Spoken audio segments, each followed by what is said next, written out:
सभी भक्तों को राधे राधे। हमारे YouTube चित्रकूट भजन चैनल में आप सभी भक्तों का बहुत बहुत स्वागत है। आज आपके बीच शंकर भगवान जी का भजन है। भजन अच्छा लगे तो हमारे YouTube चैनल को लाइक, सब्सक्राइब, शेयर, कमेंट कीजिए। धन्यवाद। बोलिए शंकर भगवान की जय। हरे तीन पत्तों में क्या बल है, जिसमें भोला मगन है। हरे तीन पत्तों में क्या बल है, जिसमें भोला मगन है। हरे तीन पत्तों में क्या बल है, जिसमें भोला मगन है। सरयू मगन है, गोमती मगन है। सरयू मगन है, गोमती मगन है। सरयू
भोला मगन है, गौरा में ऐसा क्या बल है जिसमें भोला मगन है।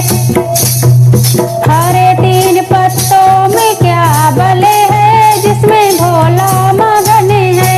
हरे तीन पत्तों में क्या बल है जिसमें भोला मगन है। भोला मगन है, भोला